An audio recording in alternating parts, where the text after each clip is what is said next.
On conçoit facilement qu'un chien à l'odorat particulièrement sensible puisse renifler l'odeur d'un intrus ou suivre une piste, comme c'est le cas à la chasse. Mais certains de nos compagnons, plus ou moins poilus, ont eu des comportements qu'on ne peut absolument pas expliquer par l'acuité de leur odorat. Comme s'ils avaient un sixième sens. Dans la maison californienne de Lorenzo Abundis, 2 Rottweilers occupent une place bien spéciale. Lorenzo doit la vie à l'un de ses chiens, une chienne en fait, appelée Cinder. Hey Cinder, Cinder, ready to go for a walk? comment ça va? Tu veux aller marcher? Allez, viens, on y va. Allez, viens. Okay, little girl. De la marche matinale à leur toilette quotidienne, leur maître n'en fait jamais assez pour ses meilleurs amis. Lorenzo Abundis, qui est pompier, aime bien faire des randonnées pédestres dans les montagnes de la Californie. Ce n'est que là qu'il peut vraiment oublier le stress de son travail. Ce jour-là, ma femme devait rester au lit à la maison. Elle ne pouvait pas nous accompagner. Je suis donc parti seul avec Cinder et Reno. D'habitude, en randonnée, Cinder aime bien prendre la tête. Elle nous devance et elle aime bien marquer son territoire avant Reno.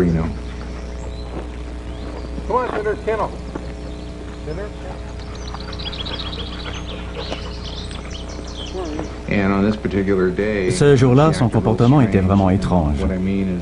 Elle s'est mise à tourner, à redescendre la piste, et je l'appelais sans arrêt. Je marchais depuis une demi-heure quand j'ai décidé de rentrer parce que je la croyais malade. Elle n'avait jamais fait cela avant.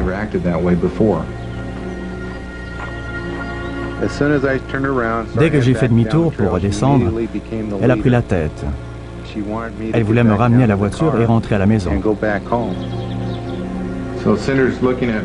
Cinder me regardait avec ses grands yeux vitreux et je n'ai pas voulu courir le moindre risque car je l'aime beaucoup. J'ai donc décidé d'appeler le vétérinaire pour le prévenir. En me levant, j'ai senti comme une palpitation au cou. J'ai senti que mon pouls était irrégulier. J'ai vraiment eu peur. Je me suis levé pour téléphoner et j'ai senti comme un étau qui me comprimait la poitrine avec une force incroyable. C'était comme 2 mains qui serrent. Puis je suis tombé au sol.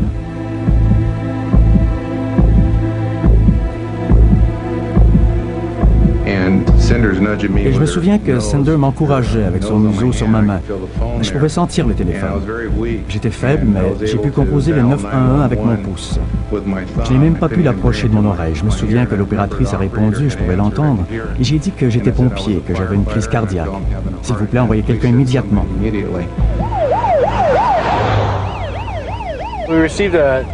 Nous avons reçu un appel 911 de la maison de Lorenzo. Et à notre arrivée, il gisait sur le dos, dans le salon. Sa tension artérielle était de 270 sur 130. Il risquait d'avoir une crise cardiaque massive et je crois qu'elle était imminente à notre arrivée.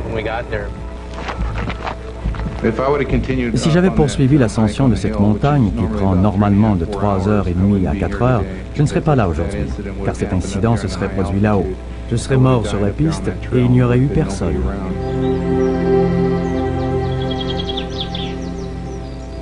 Lorenzo a eu beaucoup de chance. Si nous n'étions pas arrivés, il serait probablement mort. Je crois qu'il le doit à ses chiens.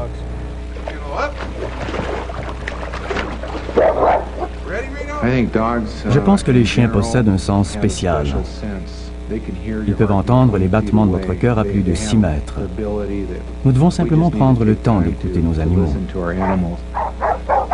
Cinder peut sentir les battements de mon cœur.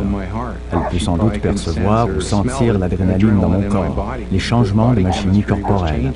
Et elle a su que j'allais tomber et que j'aurais alors besoin d'aide. Elle a donc tenté de me faire descendre vers la voiture pour rentrer à la maison, où je pourrais appeler les secours.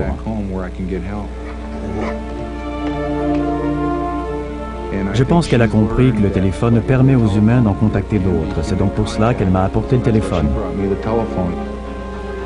On a une étiquette pour ce genre de phénomène-là. Et c'est quoi? C'est télépathie ou clairvoyance ou précognition. Mais ça n'explique pas, puisqu'on dit tout ça se produit en dehors des sens connus.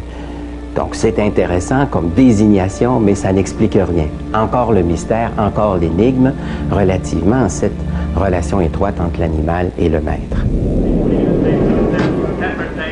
Le marché de Hatherhigh, dans le Devon. C'est l'un des plus achalandés de l'ouest de l'Angleterre. Éleveurs et commerçants y transigent veaux, vaches et taureaux. Mais ce marché a aussi été le point de départ de l'un des plus étranges cas de repérage chez les animaux.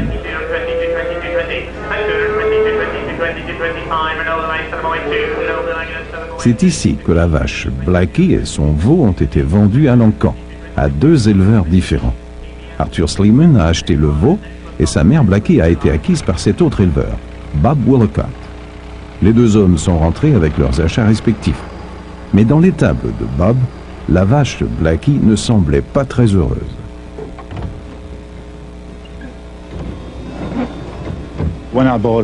Lorsque je l'ai amenée chez moi, elle était furieuse. On l'avait séparée de son veau. Nous l'avons traitée le mieux possible. Nous l'avons mise dans le jardin avec un coin où dormir. Nous lui avons donné de l'eau de pluie et du fourrage. Et à notre retour, le lendemain, la vache n'était plus là. Très tôt ce matin-là, on a aperçu une vache en liberté dans le village. Le facteur et plusieurs autres personnes l'ont vue passer. Deux de mes voisins ont aperçu cette vache qui se dirigeait de notre côté. Elle portait une étiquette du marché, mais ce n'était pas l'une de leurs vaches. Elle s'est dirigée droit chez nous. Arthur Sleeman a la surprise de trouver cette drôle de vache dans son enclos. Sa ferme est à quelques 12 km de celle de Bob Willacott. Cette vache voulait entrer pour retrouver son veau. Nous l'avons laissée entrer et aussitôt le veau l'a rejointe et s'est mise à la téter. Heureusement, la vache égarée portait encore l'étiquette de Lancan. Arthur Sleeman a contacté le marché et il a pu connaître le nom de l'acheteur de cette mystérieuse vache. L'encanteur a confirmé qu'il s'agissait de Blackie, la mère du veau qu'il avait acheté. Bob Willacott s'est aussitôt rendu à la ferme d'Arthur Sleeman. Lorsque j'ai aperçu la vache avec son veau, j'ai compris qu'il serait inutile de la ramener seule, car la même chose allait se reproduire. Nous avons négocié un peu et, en fin de compte, je suis rentré avec la vache et son veau. Mais comment Blackie a-t-il pu trouver cet endroit où elle n'était jamais allée, par un chemin qui lui était complètement inconnu? Je pense qu'elle a entendu les appels de son veau et qu'elle est partie dans cette direction. C'est la seule chose à laquelle je puisse penser. Il y en a qui disent qu'en pleine nuit, lorsque tout est calme, elle a pu entendre les cris qui se répercutent dans la vallée. Mais c'est toute une distance. Je n'avais jamais rien vu de tel. Et je ne reverrai jamais ça. Étant plutôt sentimental de nature, je me suis dit qu'il valait mieux les ramener tous les deux et les laisser ensemble. Et c'est ce qu'on a fait. Après ce marathon maternel de Blackie, Bob a décidé que la vache et son veau allaient vivre ensemble sur sa ferme jusqu'à la fin de leur jour.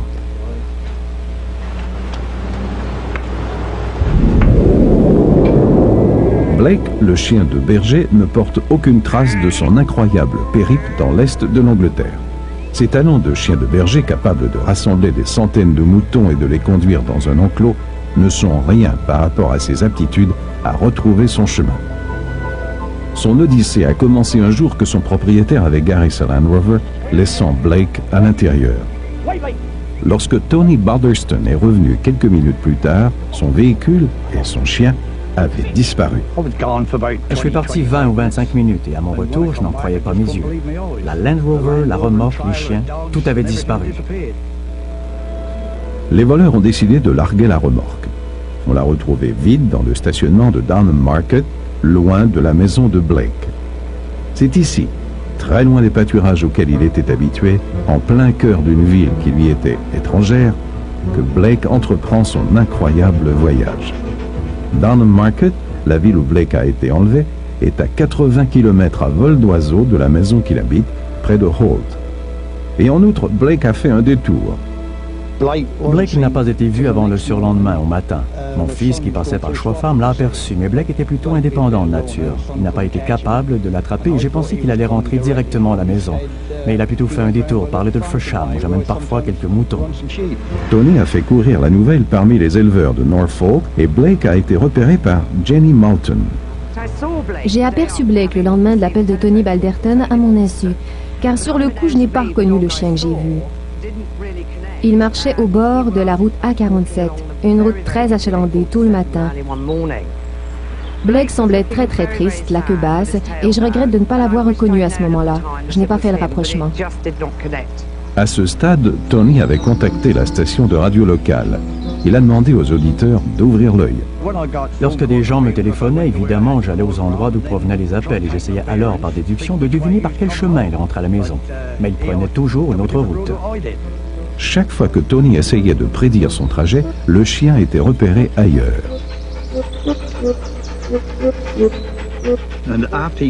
Après son passage à Grist, on a reçu des appels de tous les petits villages. Les gens téléphonaient. On nous disait qu'on l'avait vu passer, mais chaque fois que j'y allais, il me précédait d'une vingtaine de minutes. Et avec le temps, il a rejoint les troupeaux de moutons de Leatheringsett, et c'est là que je l'ai repris. Ils se sont rejoints à Leatheringsett, où Tony avait déjà fait paître quelques moutons.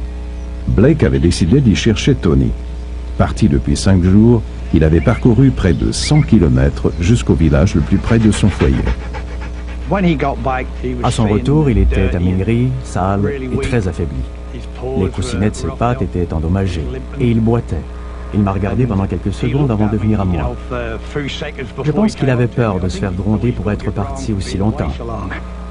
Selon des scientifiques, Blake aurait retrouvé son chemin en passant par les endroits où Tony Balderston avait fait paître ses moutons. De pâturage en pâturage, il aurait trouvé le chemin de la maison.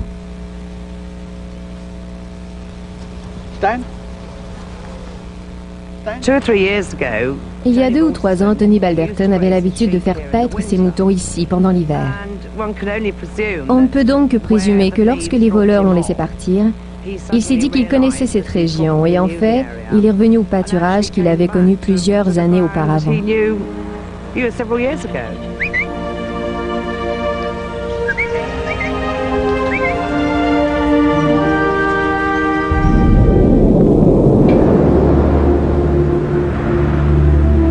Lorsque le chat Beetle a disparu du nouvel appartement de Robin Lefevre en plein cœur de Londres, le jeune homme était désemparé.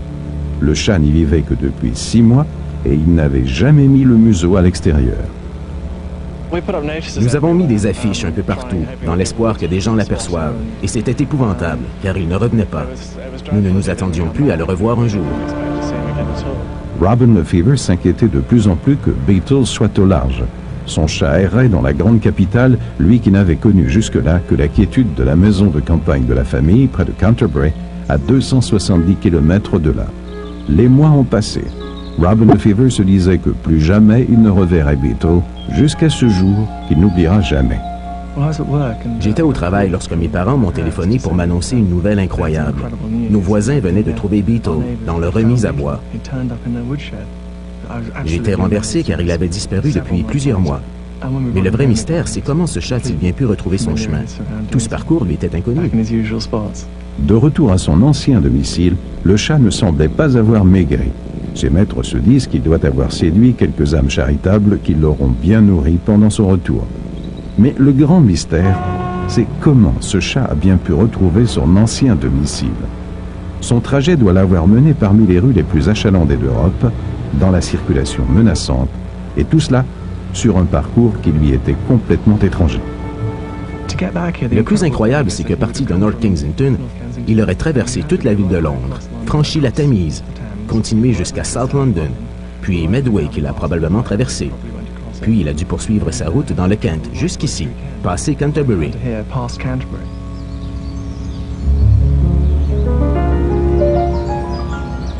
Je ne comprends pas du tout comment il a fait.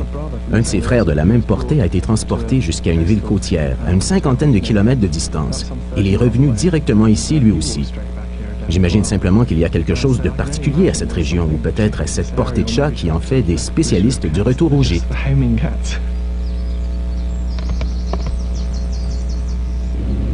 Les vétérinaires ne peuvent pas expliquer eux non plus comment les animaux peuvent retrouver leur demeure. Le réputé vétérinaire américain Michael Fox, dont le chat Igor a déjà vécu un périple aussi extraordinaire que celui de Beetle, pense que les animaux peuvent syntoniser la pensée de leurs compagnons humains. Je pense que les animaux syntonisent une sorte de réalité émotive que j'appelle empathosphère. Par empathie, ils peuvent sentir où sont les êtres qu'ils aiment, comme si les êtres aimés étaient une sorte d'antenne émotionnelle qui permet à l'animal de s'orienter. Cela fait partie du grand mystère dont nous ne sommes qu'une partie relativement insignifiante. Et j'aime bien croire que nos animaux peuvent rester en contact avec ce mystère qui fait partie du sacré et de l'inconnu.